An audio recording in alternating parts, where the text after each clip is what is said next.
to win the Tulsa Shootout A main. Yeah, we saw some early fireworks last night before midnight, and look to see a lot more of the same. And with that, we're going to go on up top to Chris Wilner.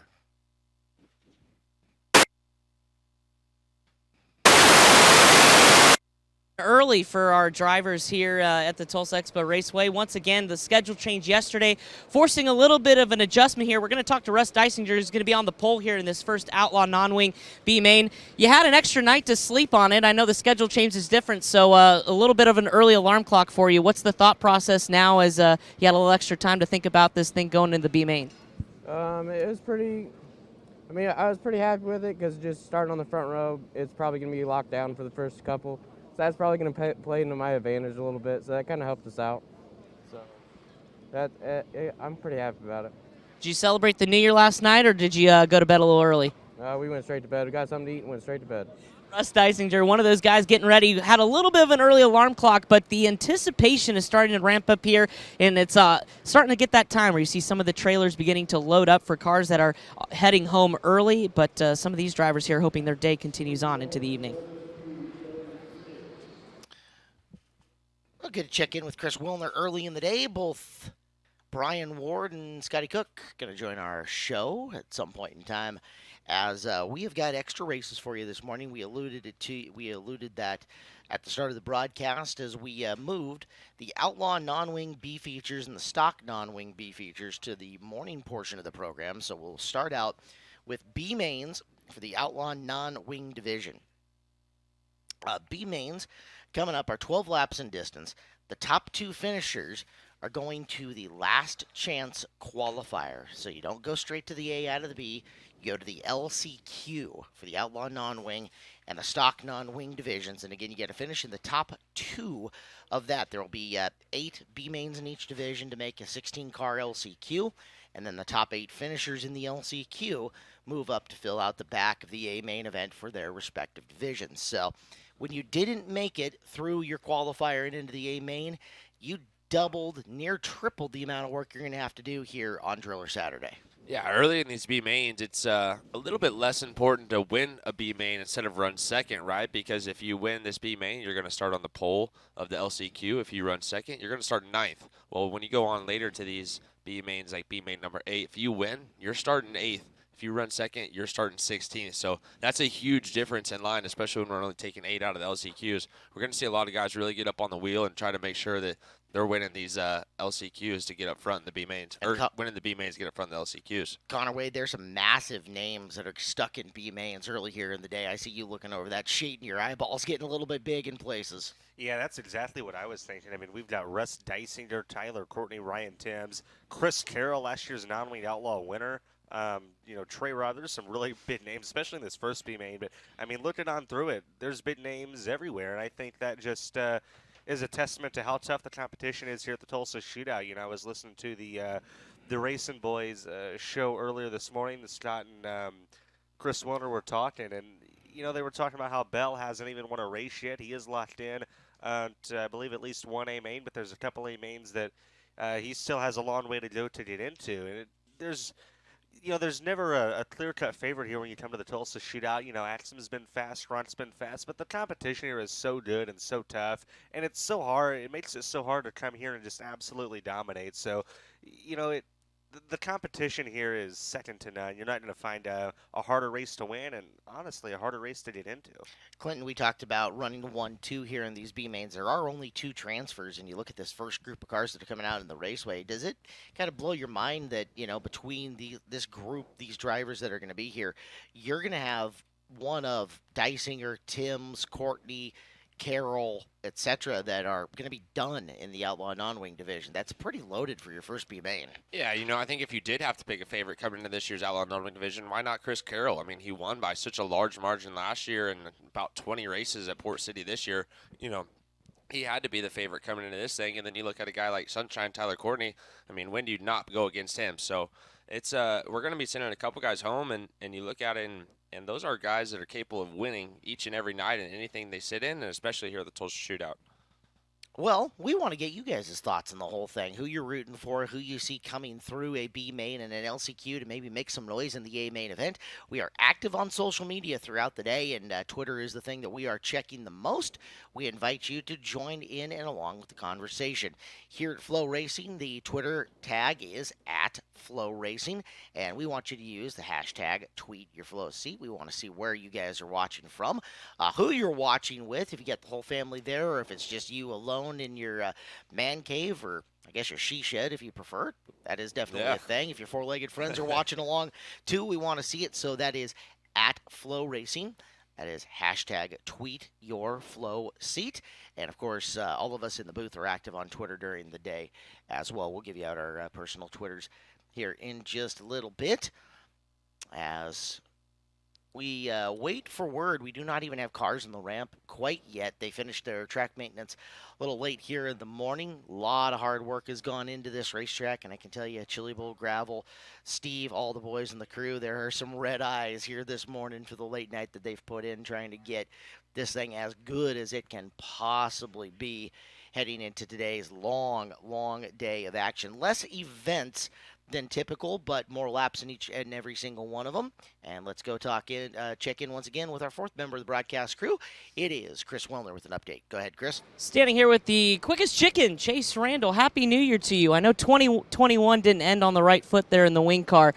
What's the mindset? How did you get over that last night? Was it just a good night's sleep? And what do we think about this non-wing piece? Yeah, no, it was just a good night's sleep. I had to move on from it. You can't hold on stuff like that. We had races to win the night, and I feel really good about our chances in this non-wing. We have a good shot at it, and hopefully we can get to the top two and put in the LCQ. Not the first race out, so I know that probably makes you happy. Track will get worked in. What's the game plan going forward? I think outside run number 3?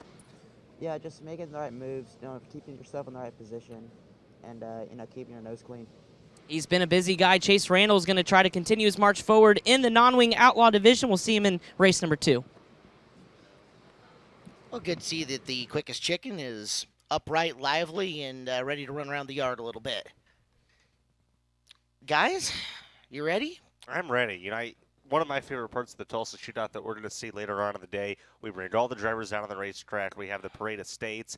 A lot of drivers get to carry the flag from their home state. They walk around the expo center and, introduce a lot of drivers, have some presentations and award ceremonies. And, last year I remember just kind of walking around the expo, walking up and down the ramp and around the racetrack as well as everybody was coming out. It just puts you in a good mood to pass out some drillers and see 6 awesome races. It's just one of my favorite parts of the week. It's an honor for the drivers to get to come out and have that stage, and it really just gives off some great vibes. And I can't wait for that later in the day. I think that's officially what kind of gets you into that, all right, let's do this mode. That whole thing just builds for me, too. And Clinton, you've been here. You've been coming to the shootout longer than I have at this point in time. But once we get to that point where the parade of states starts and we get the national anthem in, that's when the real goosebumps start perking up on me. Yeah, I love that Connor brought that up. And I've been a part of that at Chili Bowl and here at Shootout also. And that really is something special that you don't really see anywhere else, right? You never see anyone bring every driver out on track, introduce them. They get to walk out with their state members, and that's something we talk about here at the Tulsa Shootout is the state-to-state rivalries. We have the West Coast, Oklahoma, Missouri, East Coast, down in Florida we got guys. So there's people all over, and that's really something cool to walk out with your buddies and know that you're getting ready to go to battle with your buddies against them and against the other states. Yeah, it's one of the cool things that we do get to see as people interact with us on Twitter is how excited they are from guys in their home track and their region to come out and put on a big program. I know our guys from the Pacific Northwest are awfully prideful when we do something big and have a chance to take a driller back today. So very, very cool deal. And one of the great parts of the Tulsa Shootout is we're bringing people in from all around the country, not just to compete, but to root on your fans as well. All right, what caught your eye? You're laughing already. No, just the little things that I notice every once in a while are funny. Okay. But, yeah, product placement. Clinton, you've ran the Tulsa Shootout before. Think about some of the young kids that come in this building, all the history here, and everything that goes into the Tulsa Shootout, just getting to compete with some of the biggest names truly in motorsports. Think about Brexton Bush. Think about those kids running junior sprints and restrictors, even the younger 14 to 16-year-old teenagers that get to run in the outlaw and stock classes. For them, it's got to be such a holy cow, I'm running the Tulsa Shootout feeling.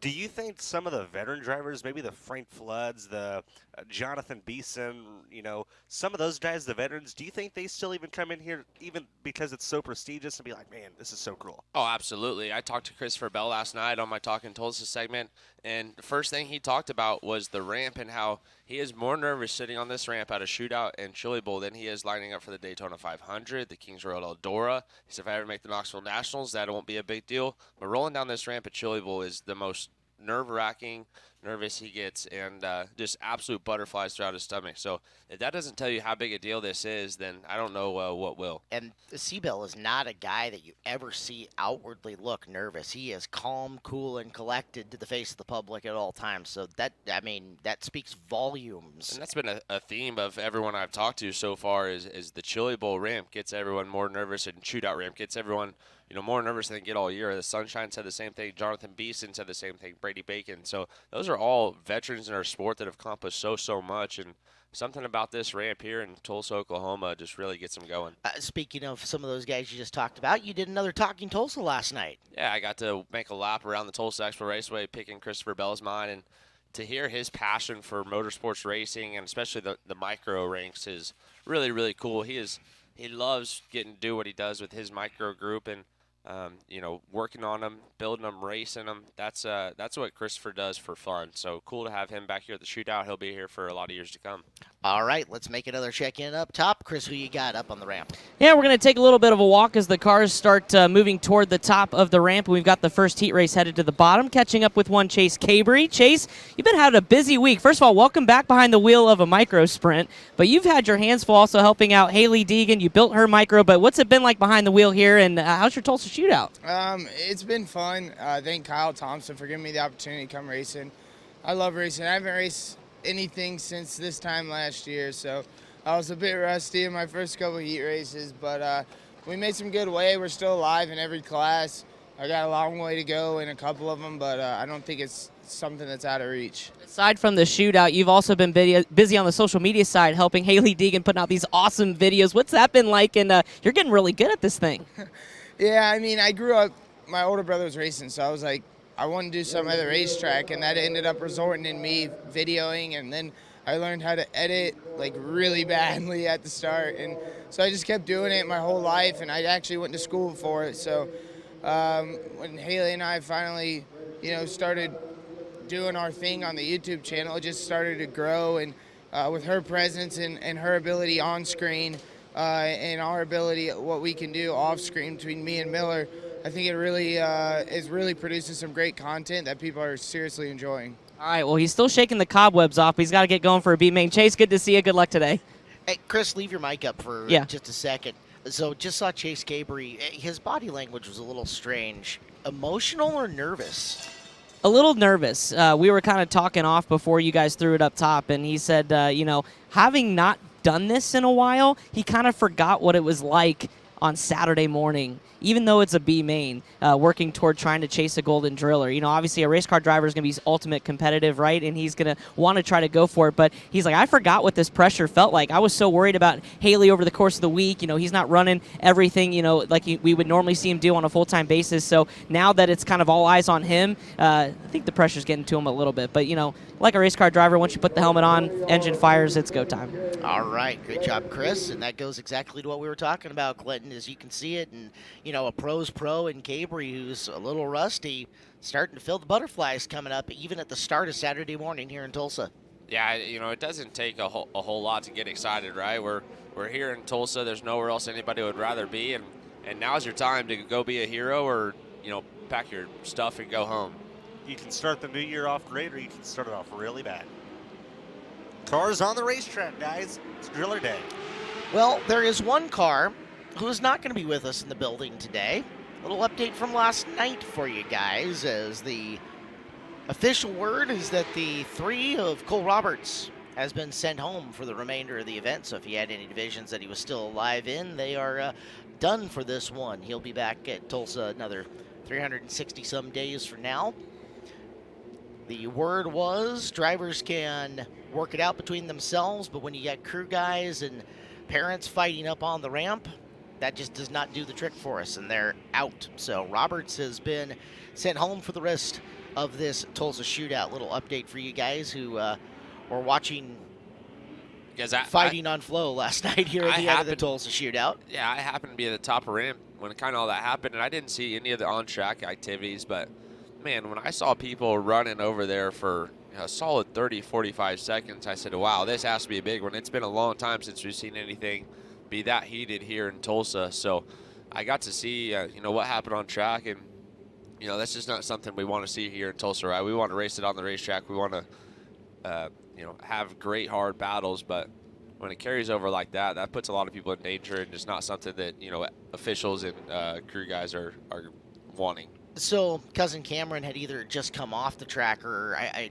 believe. Did you get a look at the incident on track that caused that at all?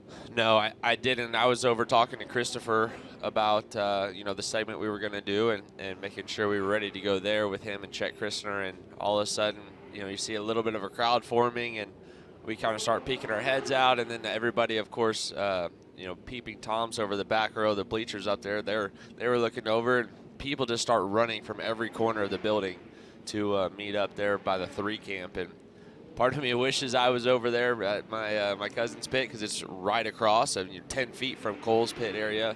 But at the same time, I knew that where I was at, I was pretty content with being. And I was telling Christopher my mom would be proud, because about 3 to 5 years ago, I'd have been running over there with everybody else. And now I just, that doesn't excite me a whole lot.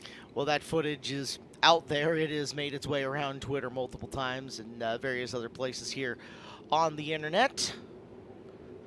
So you can go find it if you want. It was an interesting time to end our night last night, Connor Wade. And, sure was. Yeah, I got in there whenever they were going at it. I ran in. Things were too crowded, so I ran through Benson's pit and kind of came in the back way and saw everything. And it was pretty crazy. I think at that point the officials had kind of started to separate everybody and told everybody to get away. And yeah, you know what? When you're passionate about racing, stuff like that happens. You mentioned Chet Christner, and Chet's doing a ton of work behind the scenes for us here at the Tulsa Shootout, and you're seeing a lot of his content directly on our social media and on with the app itself. So he has had GoPros on basically as many cars as people will let him throw footage on, so he's been getting that for us and doing some segments from behind the scenes. So if you have some time to explore the Flow Racing app and see some of the great stuff that he and Burnett and the entire content creation team that's working not necessarily on air for our broadcast is doing, they're doing some great stuff. So check that out, and you can also get hits on that on the Flow Racing social media too. So we're watching one of 2 Buzzy Racing speed shots for this Outlaw Non-Wing B features. They roll the footage in. Shout out to Kyle Loomis, says he's waking up watching the Tulsa Shootout on Twitter. Plenty of people, I'm sure, up early in the morning to tune in and see what happens here early in these B mains. There's some good ones. Saw somebody tweeted at us. They thought Sunshine was the guy to beat here in the non-league outlaw division to make a run through the B mains and the LCQ to get into the E mains. So it'll be a fun day. And I mean, it's hard to bet against Tyler Courtney. Kind of was talking about it yesterday. You don't win All-Star and USAC championships unless you're a guy that can show up and just race regardless of the circumstances. So Tyler Courtney is going to be fun to watch today, but there's a lot of tough competition in the field. Well, hot laps begin on the newly rolled-in surface. If you guys want to follow along with live timing and scoring at home, all you need to do is go to the Apple Store or the Google Store and check us out. It's My Race Pass who's got the live timing and scoring app here at the Tulsa Shootout. So My Race Pass, the official live timing and scoring app of the Tulsa Shootout and the Chili Bowl Nationals. It is My Race Pass, and again, you can find that in the Apple or the Google Store. Live timing and scoring, fantasy games, as well as past results and future lineups, even more. It's all on the My Race Pass app on your smartphone, tablet, Heck, you can even pull up the My Race Pass website and follow along there if you got a laptop sitting, as we will have a ticker up and going for you, and our first B main about to start. Let us flash you lineup number 1 of the day. As our Outlaw non-wing division starts B feature number 1, your pole position driver from Francisville, Indiana is Russ Dysinger. Outside row number 1 is Weldon Buford. Second row, Ryan Timms and Tyler Courtney. Third row, Weston Gorham and Chris Carroll. Cameron Sorrells, Joe Askew, row number 4, Jaden Friesen and Trey Robb, row number 5, Caleb Pence and Caleb DeBam in row number 6, and it's Chris Russell and Justin Robinson in row number 7 as they come out of corner number 4. Green flag, we're underway. It's Driller Day in Tulsa, and this, a B main, it's an eliminator. Top 2 move forward. Everybody else goes to the trailer for the rest of the event, at least here in Outlaw non-win. Tyler Courtney, we've talked a lot about him. He is in the black with dark yellow colored number 4, and he goes up racetrack and slips back position to the defending champion of this race, Chris Carroll, and then he and Carroll are going to swap one more time. Ryan Timms, the third place car in front of him, the black with red number 5 tail tank. As they roll down the back straightaway, Dysinger and Buford are 1 and 2. Timms, Courtney, and Gorham on the outside looking in 3, 4, and 5.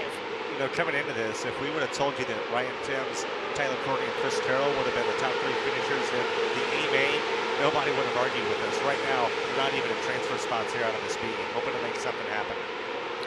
Courtney trying to use the inside of the racetrack to work underneath Timms. There's just not a whole lot going on. These B features go 12 laps in distance. Top 2 move forward as you see Carroll with a love tap to the back of Gorham. And around on the racetrack is the 2F, Jaden Friesen, who was running about 7th or 8th position at the time. And we have our first caution of the day. You know, Clint, whenever the top really hasn't come in yet, and it's mostly around the bottom, for guys like Timms and Courtney, is the field getting bunched back up and having to restart where you're close to a die and maybe can find a way to work around them really your best hope at this point? So do you almost hope for cautions because that's maybe the only shot you have? A little bit, yeah, right. It's good to bunch everybody back up. And you know, we saw Sunshine take a shot at the top side on that first corner, and it just didn't quite work out for him. But he was running it in, you know, pre-race when everyone was getting some hot laps. So look to see some big moves right here. See if Sunshine goes up, or see if even Ryan Timms tries to go around the outside for a transfer spot. Well, Jaden Friesen has unbuckled and stood up in the car, and Brian Ward's on the scene. Brian, we didn't see a whole lot of damage down there with our naked eye, but you've got a better up-close view of it, and what are you looking at? Across that right front, Friesen wasn't happy with the contact with Trey Robb. Jason made that contact there in turn number 3, and then you stopped and got out. What'd you feel inside the cockpit? Car felt good. We had some mishaps this morning. I had run the A-Class car. That kind of sucked since it was a hammer-down track. But, yeah, I just flat out got drove over. All right, we're going to let you get back and work on cars for later today. All right, that is Jaden Friesen, who unfortunately done for this Outlaw non-wing division. Hook is on, green flag is out, as we are back to action. Up in front, Dysinger and Buford have led the way so far. Timms getting a restart to pile in right behind Buford. Buford trying to turn him away. As there's the Flow Racing ticker. Their Hyper Racing sponsor ticker is Chris Carroll continuing to go backwards on this field. Caleb DeBem shuffling him a spot down, as it looks more and more unlikely that Carroll's going to get an opportunity to defend his title in the division. That is the yellow with blue and white number 3 that you're watching of Chris Carroll. He's going to get back to the inside of DeBem. As DeBem got squirrely, couldn't hold it. In your screen, you see the 12 of Trey Robb. Those drivers, though, running deep in your field. I mean, we're talking 6, 7, and 8. And only 2 transfer. Guys, this is probably as heavy as we've seen the racetrack all week long. You know, really narrow around the bottom side right now. I think that might produce really good racing for us later on, even though here in the early going we're single file.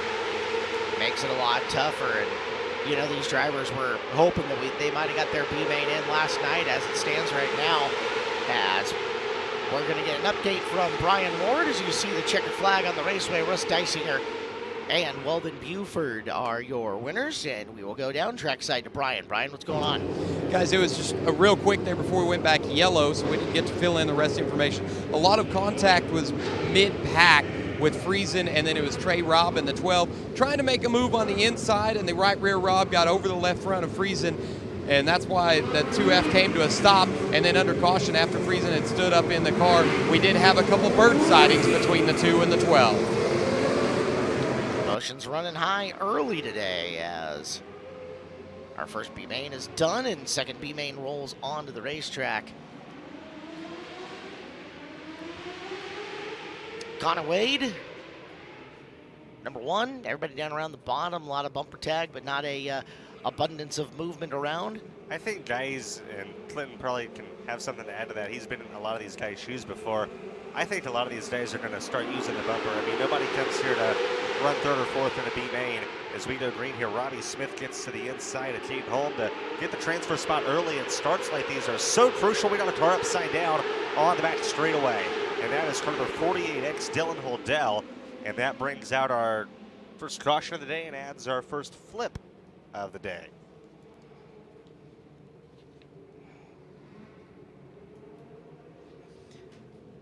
Dylan Hull, your driver in the 48X, and it was a interesting little barrel roll flip off the inside of turn number 2. Quickly the hook is on, and as it was yesterday, Brian Ward's already getting his workout in today. And what's the carnage on that car, Brian, as we look at it? Well, not much on the right side, but as I make my way over to the left side, you can see the left front tire is severely damaged. It's cambered in a lot. Well, I don't know if that other camera angle will get a look at it, but the left front is where the significant portion of the damage on that 48 car. Dylan Hull off racetrack, and yep, left front tatered. That'll end at least this run for Hull. Heavier racetrack and flips, a little more carnage when that happens. Yeah, absolutely. That one's probably, right up there for the longest flip we've seen for, total distance. Complete restart. Now, we had seen Robbie Smith get into a transfer spot. We're going to have to try that again. It's Koonsman and Holm on the front row, Smith and Quiddle in row 2, Saunders and Randall row 3, then Reese, Elliott, Snyder, Thornton, Pearson, Sutton, Bushell, all scheduled to go as we're green as we try to get here for a second start. Contact. Holm off the outside of the front row, got together with Koonsman and drops back. Out of turn number 4, lap 1 of the books. It's the 21K, Tommy Koonsman up front. Robbie Smith in the final transfer spot. This is a battle for 3rd as Alec Quiddle and Chase Randall try to work themselves into transfer spots. Randall slides up high there. Allow Quiddle to get away. Holm right in that 5th spot, trying to work back into the picture after a tough start. Still mostly around the bottom here. Seen a couple guys try to get the top to come in, but not really working just yet. Steven Snyder Jr. there, that 21S, trying to work his way forward. He's got Ricky Thornton Jr. ahead of him. Not too much these guys running in the back can do right now. Best thing that they can do, and what they are doing, is widening out their entrance to turn 1 and coming off a little bit higher. It's moving the cushion, it's moving the racing groove up racetrack, albeit it's not doing them any good, but it is doing good for the event overall. As you see your top 2, Thomas Koonsman and Robbie Smith in positions 1 and 2. Koonsman and Smith, 1-2. 3rd, Alec Quiddle. 4th, Chase Randall, as we've got a car that's gone flipping wildly right here in front of the Brian Kapinski announcer's booth. That's Gavin Boschel in the 5. Good product placement on the rear axle tube for Boschel as that car is set down gently. Boschel was running in 9th. So Gavin Boschel, safety crew literally right out in front of us, and he is climbing out of the race car. Great news to see for Gavin. Well, from corner to corner of this racetrack, we've flipped them on all of them so far. And Brian, the damage right out in front of us. What do you see? Well, the right rear torsion arm is snapped. From what I could see quickly, they had to put some fire out. Yeah, the left side, left rear, chains all mangled, the tires off the wheel, and some more suspension components bent and twisted on the rear end of this car. We'll see if we can get a word in with Gavin once they get the car on the hook.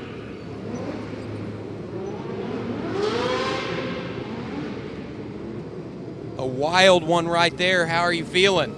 A little bit, not very good right now, but some people just don't know how to race. All righty. Well, sorry about your luck, and hopefully we'll get you to see you back out here. Yeah, hopefully. Yeah, Bichelle, he mangled some race car parts right there. As he'll go off on the hook. Yeah, Kevin Piglet, the guys will have to get to work on that thing. We're halfway through this second B feature. Your top two cars advancing, and they are currently Thomas Koonsman and Robbie Smith. Alec Quiggle, Chase Randall, and Caden Holmes at 3, 4, and 5. Austin Saunders, Steven Snyder, Ricky Thornton Jr., Brecken Reese, and Bobby Elliott making up your top 10 in the running order with the lights out. Cone on the raceway. You can't hit the cone. You cannot go underneath the cone. You cannot advance your position before the cone. You hit the cone, you go to the back. Advance your position before the cone, it's a 2-for-1 penalty. Correct. We really don't ever see anybody get underneath the cone, but that's a penalty as well. I mean, it happens. It's extremely rare. Green flag out. Hall gets a challenge as Snyder and Thornton in behind them. Saunders back there as well. Quiggle works on Randall, and Randall manages to keep the spot. Everybody chasing Koonsman and Smith, 1 and 2 out. Yeah, they're coming around to 4 to go that time. Randall's probably hoping for a yellow right about now to try to make a move on Robbie Smith. I don't know that he's closing in a whole lot. You look at the lap times on the My Race Pass app. Smith running 11:3:26, Randall running 11:3:30, so they're evenly matched. Just a big amount of track space in between the two of them, and only 2 laps to go for something to happen. Thomas Koonsman and Robbie Smith moving to an LCQ if they can make one more successful lap. That lap looks easy for Koonsman out of Pennsylvania. He's going to do the job. It's Koonsman and Smith moving forward to last chance qualifiers coming up later on in the program. More drivers heading to the trailer for the rest of the event in this division, and in some cases, rest of the weekend.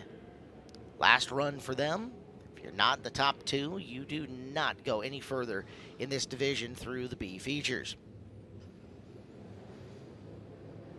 It is B feature number 3 making its way out to the racetrack. Brent Cruz starts on the front row. Tyler Smith is outside of him. TJ Smith, sorry. So Brent Cruz and TJ Smith making up row number 1. Trey Zorn and Caden Steele are your second row. Seth Shabester and Mitchell Moles in row 3. Blake Klauser and Chase Cabry in row 4. Blake Battles and Jack Hoyer in row 5. Logan Rumsey and Tyler Kuykendall in row number 6. And your move-ups from the C feature, Kyle Gray and Coda Aller. Let's go to Chris with an update, Chris. Really quick with Russ Dysinger, winner of that first B main. We were talking before the race that you were like, well, it's going to be locked down on the bottom. It sure was. So I think the decision to run this first thing in the morning played in your favor. Yeah, it definitely benefited us. Adam Barth had the car really rolling pretty good, so I wasn't too worried about anybody. As long as I got a good start and didn't make any mistakes, I didn't feel like I was going to get past. All right, his day continues on Championship Saturday. Russ Dysinger, we'll see him later. Dysinger's had a lot of interviews. He's won a lot of races that matter at this point in time. See if he can continue on through the LCQ as he was the winner of B feature number 1. That's RTJ going off on the hook. Looks like he's missing his chain. Hate that for him. There it is, all wadded up. Yep. Really has had, I mean, for his Tulsa Shootout debut, I think his first time in a micro, has had a pretty good week. Yeah, he has nothing to hang his head about. Mechanical malfunction going to knock him out of this B feature. So we're ready to go. It's B main number 3 here at the Tulsa Shootout. Brent Cruz and Tyler Smith on the front row. Both of these guys are going to be fast. And green flag in the air. Zorn out of the inside of Steele. Steele was up on the due right side. Tires there, falls back in the field. Caution going to come out. It's a really good balancing act by Steele there. Yeah, nice. And bank error in his favor with the yellow flag coming out, as he was going to drop a bunch of positions. So the last thing you want to do is crash when the yellow's coming out regardless, and they're going to get Brent Cruz on going early. Terry Wayne says, Cruz, get back a row, as they call him out for jumping the start. So it's going to move Trey Zorn to the inside of the front row, and now Cruz is going to find himself out of the transfer spot here for the start. Now he only has to pass one car, but easier said than done. Two guys in front of him are fast. Keep an eye on Bowles and Steele from the outside of the second and third rows. We go green. Smith off the outside, able to get the jump as problems for the 16 SSF Shibester there, as he's going to move backwards a couple spots. Bowles and Steele trying to make their way up front. California and Kansas in transfer spots for now. There's Cruz trying to work his way back into a transfer spot. Zorn holding down the bottom groove. Almost nose to tail entering turn 3. Clint, what's Cruz got to do right here? You just got to be patient here for the first few laps and just ride kind of right behind Zorn. Just kind of waiting for Zorn to maybe slip or make a little bit of a mistake and see if you can be there to take advantage of it. Still quite a bit of time to go. 8 laps are in the books. TJ Smith is up front in 8G. You're seeing Cruz, Steele, Bowles, and Rumsey on your screen right now. That is 3rd through 6th. Running about a car length apart from each other. And Bowles going to get to the inside of Steele down the back straightaway. One California 10J goes by another. And now Rumsey, the Pennsylvania native in a hyper, is going to try to pressure Steele here for 5th, but still outside of the transfer spot. We are getting into the second half of this race, and it's still Smith and Zorn. Smith pretty much gone over a second and a half. Advantage over Zorn at the front of the field. Cruz there in 11X. Still working on him. He's staying close, but tough to make that pass. Still waiting for the top group to come in. Laps winding down. Cruz has got to come up with something quick. We'll see if he wants to get aggressive. Will he use the bumper? Showing him his nose out of turn 4. Zorn not really giving him much of a line. Cruz can't get the run he wants out of turn 4. Down into 3. We're going to see the white flag this time. Zorn keeps opening up the inside lane out of 4. If that's the way Cruz is going to get it done, and Cruz will go to the bottom in 1 and 2, gets a really good run as Zorn slipped up, gave him just enough room to take the transfer spot on the final lap. TJ Smith wins it. Brent Cruz is the second and final transfer of the LCQ. Trey Zorn, Mitchell Bowles, Caden Steele, Logan Rumsey, Tyler Kuykendall, Chase Cabry, Blake Klauser, Kyle Gray, Coda Aller, Seth Shibester, Blake Battles, Jack Roll. You're done for the non-league outlaw portion. Tulsa Shootout. Chris Wilder will check in with you. Top of the ramp. Thomas Koonsman, winner of B-Main number 2. Quickly going to have to turn around, get ready for an LCQ. But Lockdown Racetrack, what did you learn, if anything, about this race car going to the LCQ? That starting on a pole was definitely the place you wanted to be because there wasn't a lot of passing. So we have 2 others in the B-Mains here. We're starting on a pole, so hopefully we can do the same thing, get them all in LCQ. We got the Winged Outlaw locked into a second place starting spot in the A. So hopefully we can get them all in, but you never know what can happen here. Just want to thank everyone at home that's watching, my mom, my wife. You know, they've all been watching all week, and I know it's a lot of long hours, and I know we're all tired here. He's a busy guy, but he's got a smile on his face. Thomas Koonsman, we'll see him in a little bit in the B-Main. Thank you so much, Chris. Great job up there at the top of the ramp. They're already just about ready to fire off B feature number 4. Joey Amantia and Neil Allison in row number 1. Colin White and Cameron Paul in row 2. Kaylee Bryce and Jonathan Schaefer in row 3. Cameron LaRose and William Schleicher in row 4. Brock Barrett 9. Baron Silva 10. Aiden Borden 11. Kevin Reed 12. And we follow that up with Grayson Springer and Matthew Francis making up the lineup.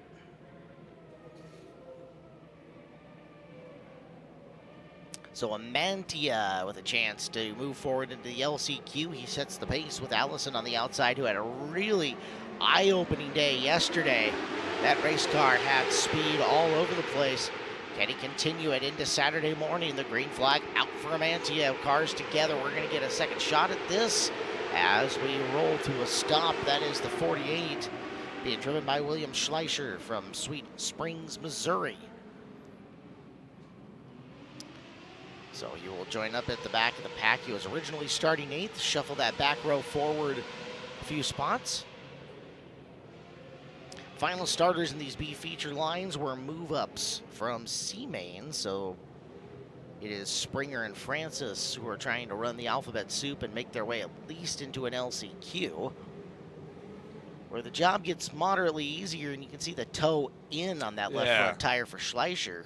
Toe in, toe out, it's the same but different terminology. Is that tire is going to really adversely affect the handling of that car. Yeah, toe in's tricky because that makes it steer really darty down the straightaways. So toe out will kind of stabilize your front end. Toe in will make it hard to drive. Neil Allison there on the outside of the front row, coming out of North Carolina. It's had a really impressive showing this week here at the 37th annual Lucas Oil Tulsa Shootout. We've seen him put together some pretty good runs. So we'll see if he can get into a transfer spot here. Looking up his results on the My Race Pass app really quick, seeing everything that he's done. We'll talk about it again here in a couple of seconds as Amantia and Allison continue down the front straightaway.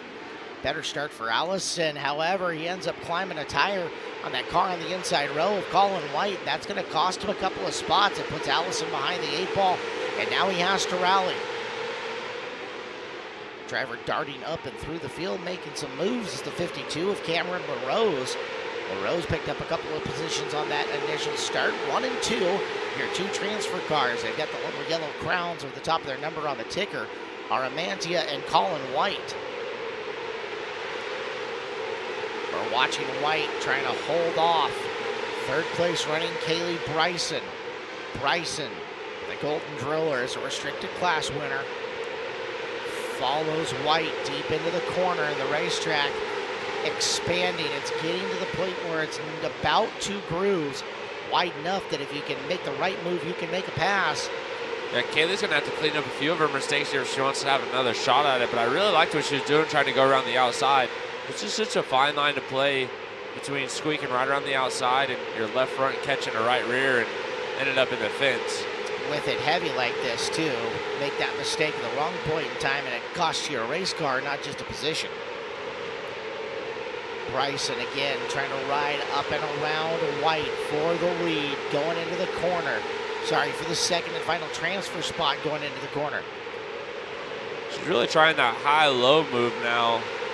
I just don't know if that's it. White's playing a little bit more of a defensive role. As there you see, just not a lot of room to the outside to try and go.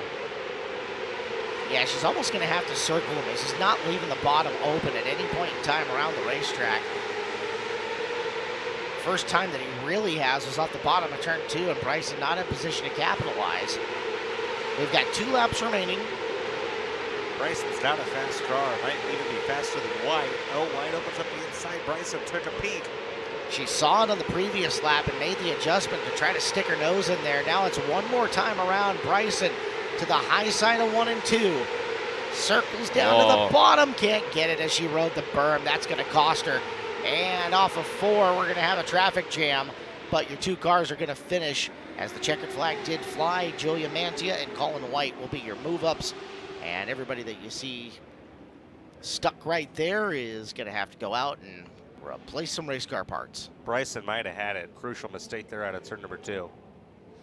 Yeah, well, I feel like she had a really good save there. I mean, that's getting up on the berm like that has makes it really easy to flip and crash in a big way. So does a really good job there to save it. That's Grayson Springer with the agony of defeat moment up near the top of the racetrack. I think his engine probably blew up there. Brian's up there. He can maybe get a word with him. Yeah, we saw you quickly hop out of that car, got some smoke coming from it. What'd you see in there? I don't know, got a collision on the first lap. Something's messed up in the front end, I couldn't really tell what. Leg got real hot, I just wanted to be safe and get out, so clearly something's not right. And we got 2 more classes to go in the B main, so hopefully I can just get this thing back together as fast as possible and get back in and do some work. All right, we're going to let you get it towed off to the work area and back up the ramp. Springer in that 24G. And real quick, before we throw it back to you guys in the booth, I wanted to give a quick shout out to Max. Thanks for watching at home. All right, Brian. Hook on a number of the cars down in corner number 4, but again, that race did officially end. They show the checkered flag, Joey Amantia and Colin White moving forward on our program. We were starting to talk about Neil Allison, and you looked up some of his results on the My Race Pass app, as you can find every individual result for a driver over the course of this event as they sit there also. Yeah, My Race Pass, I was just telling Brad Doty, he shot me a text and asked me where the best place to find lineups was. So My Race Pass is the place you can go in and find lineups, find results for pretty much the entire week. And, you know, you can see, I think, should have what's said of the A mains so far. So go to My Race Pass and, of course, check out the lineups and results throughout the week. And not only for the Tulsa Shootout and the Chili Bowl Nationals, but for hundreds of racetracks across the country. My Race Pass makes an announcer and a pit reporter's life so much easier. There's not a day that goes by that I don't My Race Pass search somebody. So point out Jason McDougall. Yeah, you got McDougall on the left in the K1 race suit. That's AJ Parker, his crew guy here, a crew guy for Rindwood Underwood Motorsports. And to the right is Carson Perkins, the Outlaw Kart driver. In Seattle Kraken colors, by the way, is McDougall. Yeah, get a good look at his suit. Shout out to Jake and the guys. So we're ready for B5. Top 2 advance to the LCQ. JJ Lawson, Cole Bodine on the front row. Dawson Faria, Alex Bright, Colby Sokol, and Brandon Riviera. Corey Kelly, Caleb Martin, Tom Curran, Carter Batterby, Jacob Lucas, and Preston Brown. Your move-ups from the C are Tyler LaPointe and Connor Lee. They'll go 12 laps once again. Those extra 2 laps on these races crucial for some of these drivers. So we've seen at least one instance of the transfer spot changing in the final couple of laps as we get underway. Early race lead to Loss in the 67. And as he tries to get away from the field, everybody battling in behind him. You see drivers switching lanes, washing people out. That's Faria, the brightly colored 12 with the pink numbers on it, who lost all those positions. Big move to the inside. As drivers trying to move up, you look at it, that's Riviera who threw the big run, but couldn't get it to stick. The black with white number 05R. Right now out in front is Loss and Bright. Bodine on the outside looking in as Sokol gets a lot of Nerf bar out of Riviera, trying to move his way forward and actually hurt Riviera as he was the one who lost track position. 2 running spots in the lineup as there's the battle for the lead between Loss and Bright. I think we will see guys in transfer spots still challenge for the lead here. The higher you finish is the higher you can start in an LCQ, as I think Flint mentioned earlier. So I think Bright will give him a run for his money here. Alex Bright looking at the bottom of Loss. Loss tried going in high and it does not pay off for him. Alex Bright moves it into position number 1. Loss still in a transfer, but Bright has guaranteed himself a starting spot in the first few rows of the last chance qualifier. Flint looks like the track's starting to move up. Yeah, we're getting a little bit of a slick line right through that middle area, and so guys kind of just going above it right now to carry a little bit more momentum. We'll see him go up, and then we'll eventually see him kind of come back down. Bright's expanding the lead over Loss. Loss in no danger from Bodine right now. 3 laps remaining. As you see Riviera, he and Corey Kelly racing hard. Kelly back a couple of car lengths from him. As coming into the screen, here is your leader, Alex Bright. Take the white flag. JJ Loss in no danger at the moment, so long as he makes a good lap. Cole Bodine's always tough here in the non-league divisions, but looks like he's going to come up too short here. Indeed he does. Alex Bright, JJ Loss, 1 and 2 here in B feature number 5.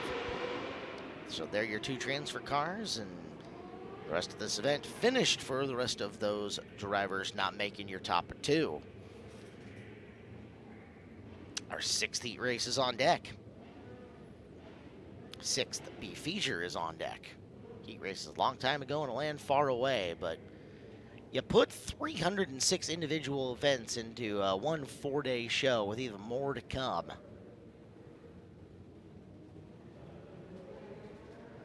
As your lineup rolls out and onto the raceway, Shelby hitting the first car out of the staging lane. Next to Shelby, it's going to be Ethan Wicker. Second row, Brady Bacon and Brandon Rose. Third row, Matthew Rick's car and Caden Smith. Jake Nail on the 4th row with Camden Winter. Dave Nicholson with Heath Henley. Jake Hagopian starting deep in this field with Reese Shelton. And it's Brody Graham and Brant Twitty, the 2 C feature move-ups here